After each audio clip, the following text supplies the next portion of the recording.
What if I told you the two smoothest voices in American radio deliberately set fire to everything they had built? Not drugs, not a breakup, not a label pulling the rug. They did it themselves, on purpose. With a song their own record company begged them not to release. Jim Seals and Dash Crofts were selling out arenas. They had a private jet.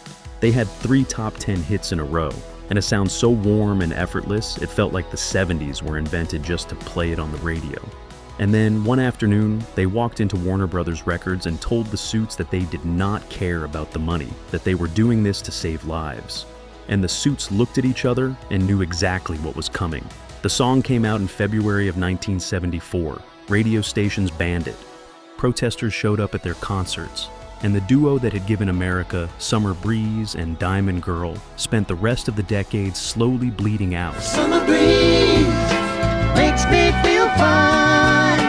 Diamond girl, roaming wild. Not because the music got worse, but because they refused to separate who they were from what they believed. If you haven't done so, like and subscribe. Here is how Seals and Crofts chose their faith over their career, and lost both. To understand what Seals and Crofts gave up, you have to understand what they had. Jim Seals was born in Sydney, Texas in 1941. Dash Crofts was born a year earlier in Cisco, Texas. They were not the kind of kids who drifted into music. They were consumed by it from the beginning. Seals picked up the saxophone at 13. Crofts was already playing drums behind local bands before most boys his age had a plan for anything.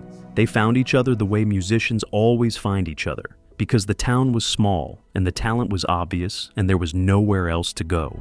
By 1958, they had made it to the big leagues, at least by the standards of that era. They joined the Champs, the band behind the #1 rock and roll hit Tequila. That got them to Los Angeles. Los Angeles got them to Glenn Campbell, who was not yet famous and needed a backing group. They played behind him for a stretch, just 2 Texas boys learning how the industry worked from the inside. And then they landed in a group called the Dawn Breakers. That is where everything changed, not musically, spiritually. Their manager was a woman named Marcia Day. She was a member of the Baha'i faith, a religion founded in 19th century Persia, built around the unity of all people and all religions. The house on Sunset Boulevard where Seals and Crofts were living was full of Baha'i believers. The conversations never stopped. By 1967, 5 years before their first hit, both men had converted, quietly, completely, and permanently. What the faith gave them was a sound. Crofts put down the drums and picked up the mandolin. Seals moved to guitar, violin, and saxophone. They started writing together, gentle, melodic, unhurried songs with lyrics that floated just above the surface of something deeper. They signed with Warner Brothers Records in 1971 and released Year of Sunday to modest results. Nobody noticed yet. Of paradise, Then came 1972. Then came Summer Breeze. So I walk on up to the doorstep, through the screen and across the floor. You remember it even if you think you have forgotten it. That opening guitar figure. The way it opens up into the chorus like a window being lifted. It peaked at number 6 on the Billboard Hot 100 in the fall of 1972, and it did not leave the radio for the rest of the decade. Rolling Stone later ranked it among the greatest summer songs ever recorded. The Isley Brothers covered it in 1974 and had an even bigger hit with it. That is the kind of song it was. So good that other artists made careers out of borrowing it. Diamond Girl followed in 1973 and hit number 6 again. We May Never Pass This Way Again became a top 10 adult contemporary hit and a fixture at high school graduations across the country for years. The lyric, "Life, so they say, is but a game, and they let it slip away," hit differently when you were 17 and terrified of the future. Millions of people sang it and felt understood. By 1973, Seals and Crofts had a private jet. They were headlining arenas. They were on the same festival bills as Deep Purple, the Eagles, and Emerson, Lake and Palmer. The sound they had built, folk warmth, jazz texture, pop melody, all of it filtered through 2 voices that fit together like they had been tuned to each other since childhood, was as close to a perfect commercial formula as the early 1970s produced. You probably owned at least one of those albums. You knew Summer Breeze the way you knew your own address. Summer breeze makes me feel fine. Blowing. You sang along in the car and felt something settle in your chest, and you had no idea that the men who wrote it were about to make the most costly decision of their careers. But here is what nobody tells you. While Seals and Crofts were selling out arenas and climbing the charts, they were also doing something no other soft rock act of their era was doing. After the last song of every concert, they stayed on stage. They did not pack up the guitars and disappear into the tour bus. They sat down at the edge of the stage and they talked about the Baha'i faith, about universal brotherhood, about what they believed and why they believed it. And while they talked, local Baha'i members moved through the crowd, passing out religious literature to anyone who wanted it. Think about that image, a packed arena, 20,000 people who came to hear Diamond Girl. And afterward, two men in the spotlight holding what amounted to a tent revival. Warner Brothers was watching. The label understood that the faith informed the music, the gentleness, the lyrical reach towards something larger than romance. That was fine. That was marketable. What was not marketable was turning a concert into a recruiting event. The line between Seals and Crofts, the recording artists, and Seals and Crofts, the Baha'i missionaries, was getting thinner with every tour. And then came January 22nd, 1973. The United States Supreme Court issued its ruling in Roe v. Wade. Abortion became a constitutional right overnight, and the country split in half before the ink was dry. A few months later, Lana Bogan, the wife of the duo's recording engineer, Joseph Bogan, watched a television documentary about abortion. She sat down and wrote a poem from the perspective of an aborted fetus. She brought the poem to Jim Seals. He read it, set it to music, and decided it was going on the next album. Warner Brothers found out and called a meeting. The conversation was direct. The label told them the subject was too controversial, that radio would not touch it, that the fan base they had spent 3 years building was not the fan base for this message, that the smart move, the only commercial move, was to put the song in a drawer and make another Summer Breeze. Seals and Crofts listened to all of it. Then Crofts looked across the table and told the label exactly where they stood. You are in the business to make money. We are doing this to save lives. We do not care about the money. That was the turn. Unborn Child was released in February of 1974. You only knew just what your mama. The single stalled at number 66 on the Billboard Hot 100. Number 66. 12 months earlier, they had been at number 6. Radio stations did not just pass on the song, many of them banned it outright. Concert venues began receiving calls from pro-choice organizations coordinating boycotts. Protesters showed up outside arenas with signs. The audiences who did show up were divided in ways that a soft rock show had never been designed to handle. And here is the detail that makes the whole thing land differently. The album was called Unborn Child, not a single track buried at the end of side 2. The title, the identity, the thing Warner Brothers had to put their name on and ship to record stores across the country. The label that had warned them, the label that had built them.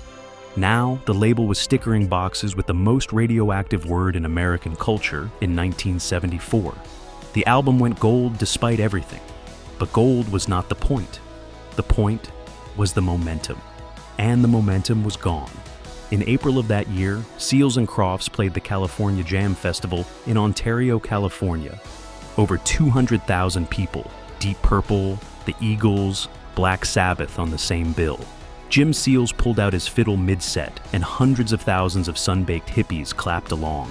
For one afternoon in the California heat, it looked like nothing had changed, but everything had changed.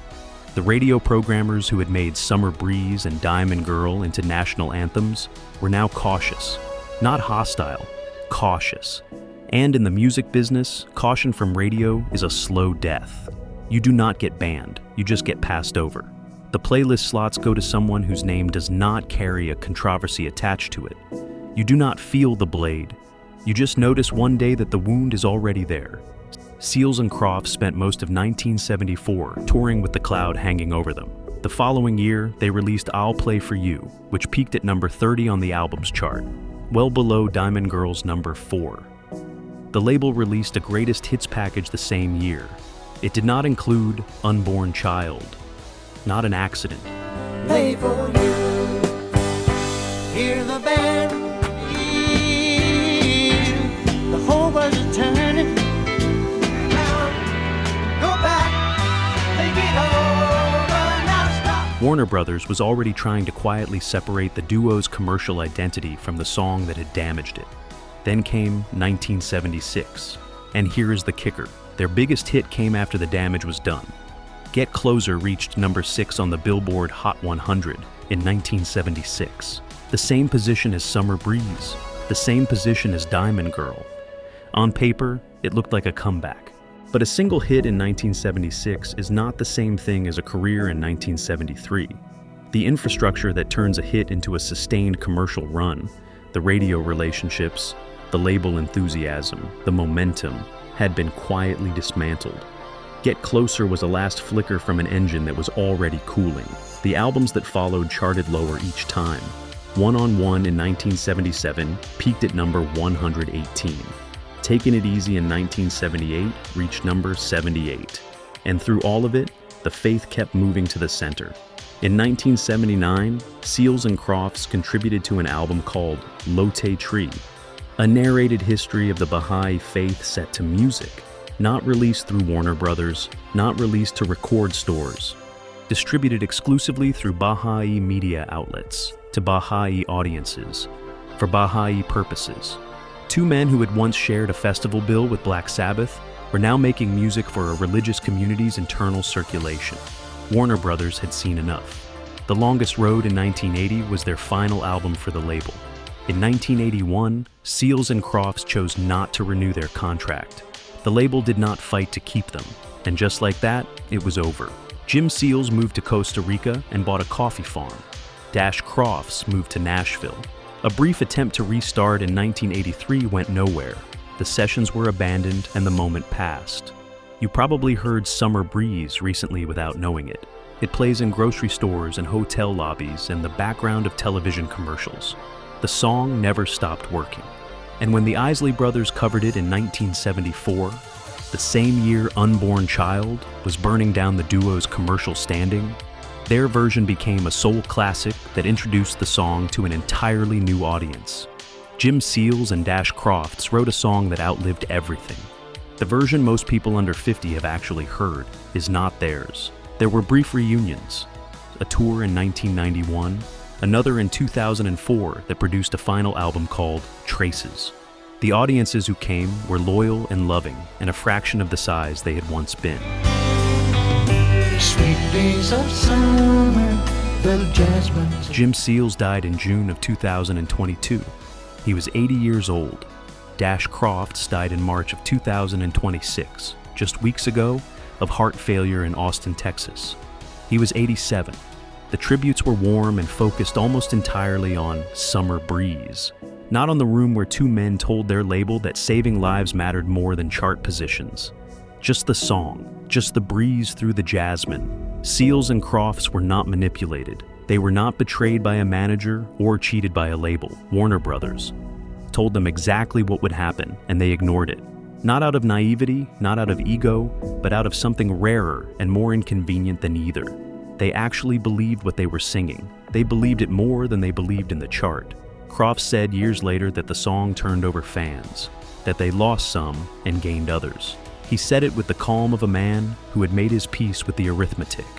Neither man spent his later years expressing bitterness, but the outcome was still the outcome. Two of the most gifted melodic voices of the 1970s spent the rest of their lives making music for rooms that kept getting smaller. The breeze kept blowing, the jasmine kept growing, and the world that had once known their names moved on without them. Here is the thing about Seals and Crofts that no obituary quite said out loud. They were not victims. Warner Brothers told them the truth, and they ignored it. Not because they were naive, but because they actually believed the music had to mean something, or it meant nothing. And the industry, which had no category for that kind of sincerity, did exactly what industries do. It moved on. Summer Breeze is still out there. It will outlast all of us. But next time it comes through your speakers, in a grocery store, in a car commercial, floating out of somewhere you weren't expecting it, remember who put it there. Two boys from Texas who chose their faith over their fame and never once pretended they hadn't. That was the breeze. Now you know where it came from. If this story moved you, let it mean something. Hit the like button and subscribe. And to my subscribers, you already know. You are the summer breeze that keeps this thing going. You rock.